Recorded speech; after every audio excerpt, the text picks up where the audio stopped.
ইরানে হামলার প্রাথমিক প্রস্তুতি নেওয়া শেষ যুক্তরাষ্ট্রের। মার্কিন প্রেসিডেন্ট ডোনাল্ড ট্রাম্প একবার মাথা নাড়ালেই ঝাঁপিয়ে পড়বে মার্কিন বাহিনী। জল, স্থল, অন্তরিক্ষ থেকে হামলা চালিয়ে ইরানকে কাবু করতে চাইলেও এরই মধ্যে বাঁধ সেধেছে উপসাগরীয় দেশগুলো।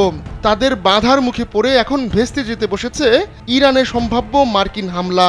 ঠিক এমন সময় সৌদি আরবে একজন শীর্ষ মার্কিন জেনারেলকে পাঠিয়েছেন ট্রাম্প।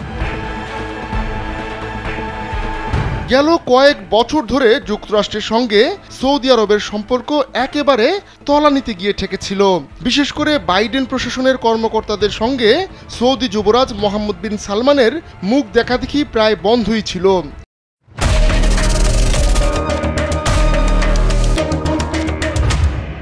অথচ আগের মেয়াদে থাকা ট্রাম্প প্রশাসনের সঙ্গে প্রেম সম্পর্ক ছিল সৌদির। এমনকি ট্রাম্পের মধ্যস্থতায় ইসরায়েলের সঙ্গে সৌদির সম্পর্ক প্রায় স্থাপিত হয়েই গিয়েছিল। তবে মাঝের বিরতির কারণে মধ্যপ্রাচ্যের রাজনীতির সমীকরণ পুরো ওলটপালট হয়ে যায়। বাইডেন প্রশাসনের ব্যর্থতার কারণে মধ্যপ্রাচ্যে ঢুকে পড়ে চীন, আর সেই চীনের মধ্যস্থতাতেই সৌদি ইরানের ভাঙা সম্পর্ক ফের জোড়া লাগে। দুই দেশের কূটনীতিক ও শীর্ষ কর্মকর্তারা এই উষ্ণ সম্পর্কের স্বাদ নিতে থাকেন। আর তাই এবার ক্ষমতায় বসে ট্রাম্প যুবরাজ মোহাম্মদের অন্য রূপ দেখতে পান।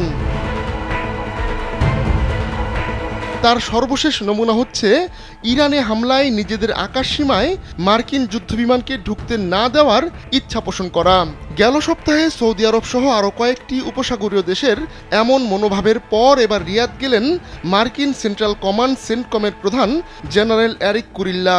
সৌদি পৌঁছেই তিনি দেশটির শীর্ষ সামরিক কর্মকর্তা ও জেনারেলদের সঙ্গে বৈঠক করেন।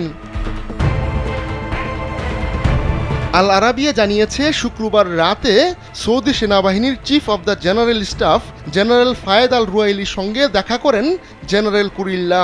উভয় কর্মকর্তা এ সময় দ্বিপাক্ষিক নিরাপত্তা সম্পর্ক এবং সেই সম্পর্ক আরও জোরদারের বিষয়ে আলোচনা করেন। ইয়েমেনে বোমা হামলায় নেতৃত্ব দিচ্ছেন জেনারেল কুরিল্লা। এ মাসেই তার 3 বছরের মেয়াদ শেষ হয়ে যাবে। ইরানকে যখন কোনোভাবেই শায়েস্তা করতে পারছেন না ট্রাম্প, ঠিক তখন জেনারেল কুরিল্লার সৌদি সফর বেশ গুরুত্বপূর্ণ বলে মনে করা হচ্ছে। বিশেষ করে চলতি বছরের শুরুর দিকেই সৌদির শীর্ষ কর্মকর্তাদের সঙ্গে ওয়াশিংটনে বৈঠক করেছিলেন মার্কিন প্রতিরক্ষা মন্ত্রী পিট হেগসেথ। আর সৌদির প্রতিরক্ষা মন্ত্রী প্রিন্স খালিদ বিন সালমানের আমন্ত্রণে হেগসেথেরও সৌদিতে আসার কথা রয়েছে। আহমদুল্লাহ শিকদার, কালবেলা।